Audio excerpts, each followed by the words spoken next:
शुभ अपराह्न बच्चों, कैसे हैं आप सब लोग। ऐसा विश्वास है कि आप स्वस्थ होंगे। ऑनलाइन क्लासेस में आज मैं आपको अपनी वीडियो में रचना के आधार पर वाक्य के भेद का एक वीडियो पहले प्रेषित कर चुके हैं, जिसमें सरल वाक्य और मिश्र वाक्यों के बारे में आपको विस्तार से समझाया गया। आज मैं आपको संयुक्त वाक्य के बारे में समझाने जा रहा हूँ, तो ध्यानपूर्वक समझिए, इसके बाद पुस्तक में भी पढ़िए। तो जैसा कि संयुक्त है, इसको हम लोग बोलते हैं सिंपल, कम्प्लेक्स और कंपाउंड। तो ये कंपाउंड सेंटेंस है। क्या है? Compound sentence. तो बच्चों, इसमें जिस वाक्य में दो या दो से अधिक सरल या मिश्र वाक्य परस्पर किसी अव्यय तो आप लोग जानते हैं, संज्ञा, सर्वनाम, क्रिया और विशेषण को छोड़ करके जो और हमारे जो शब्द के भेद होते हैं वो अव्यय कहलाते हैं।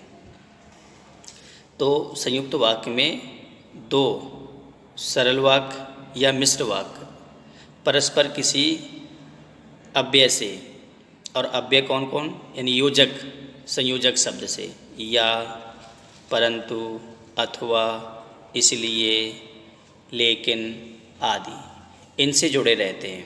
और दोनों ही वाक्य समान अधिकार, दोनों ही वाक्य जो होते हैं, जो जोड़े जाते हैं, दोनों ही समान अधिकार के होते हैं।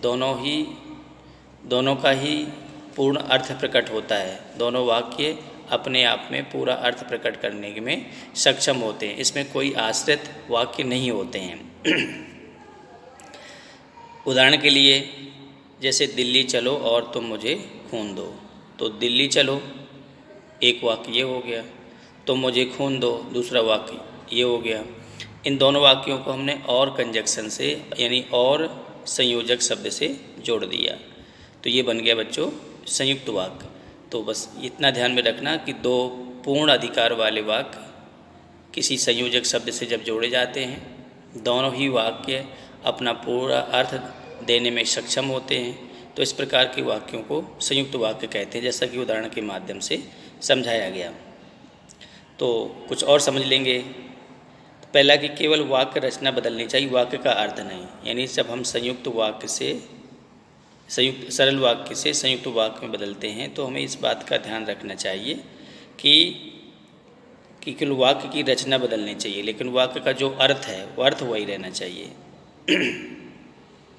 सरल वाक्यों को या तो हम संयुक्त वाक्य में बनाते हैं या मिश्र वाक्य में बनाते हैं। तो कुछ संबंध बोधक अव्यय अथवा योजक शब्द जोड़े जाते हैं, जैसे क्योंकि, और, इसलिए, तब आदि। संयुक्त एवं मिश्र वाक्यों को सरल वाक्यों में बदलते समय योजक शब्द या संबंध बोधक अव्ययों का लोप हटाना करना चाहिए। बताया गया कि संयुक्त एवं मिश्र वाक्यों को सरल वाक्य में, जब संयुक्त वाक्य या सरल वाक्य से हम संयुक्त वाक्य से या मिश्र वाक्य से सरल वाक्य को बनाते हैं, यानी संयुक्त वाक्य को सरल वाक्य में या मिश्र वाक्य को सरल वाक्य में, तो जो संयोजक शब्द है, इसलिए, क्योंकि, तथा, अथवा, ऐसे शब्दों को हटा दिया जाता है। आगे समझेंगे कुछ उदाहरण के माध्यम से। जैसे लेकर बालक रोते रोते चुप हो गया, तो ये है बच्चों साधारण वाक्य, बालक रोते रोते चुप हो गया। जब इसको हम संयुक्त वाक्य में बदलेंगे तो इस प्रकार से बन जाएगा कि बालक रोया और कंजक्शन से जोड़ दीजिए और चुप हो गया। दूसरा वाक्य है कठोर बनकर भी सहृदय रहो, ये सरल वाक्य है या साधारण वाक्य है। तो कठोर बनो, कॉमा लगा दीजिए, परंतु सहृदय रहो, तो ये कैसा वाक्य बन गया? संयुक्त वाक्य।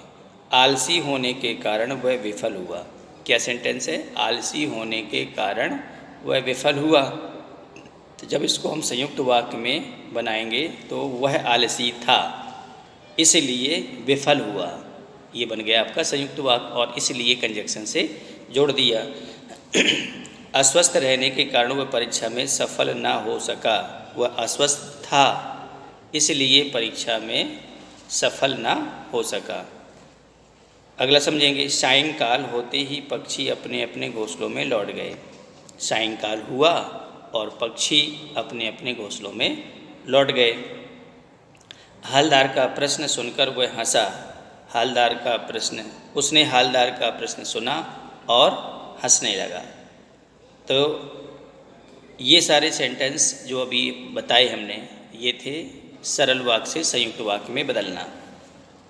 कुछ और समझेंगे। उनकी बगल में बैठे बैठे आईने में अपना मुँह निहारा करते थे। तो वह उनकी बगल में बैठते और आईने में अपना मुँह निहारा करते थे। और से जोड़ दिया, थोड़ी देर बाद फिर लड़कों की मंडली जुट जाती थी। थोड़ी देर होती और फिर लड़कों की मंडली जुट जाती। तो इस प्रकार से हम सरल वाक्यों को संयुक्त वाक्य में बदल सकते हैं। तो आप अपनी पुस्तक से घर पर अभ्यास करेंगे तो निश्चित रूप से आपको समझ में आ जाएगा। जब स्कूल खुलता है तो फिर एक बार पुनः आपको क्लास में इसका ठीक प्रकार से अभ्यास कराया जाएगा। तब तक के लिए धन्यवाद।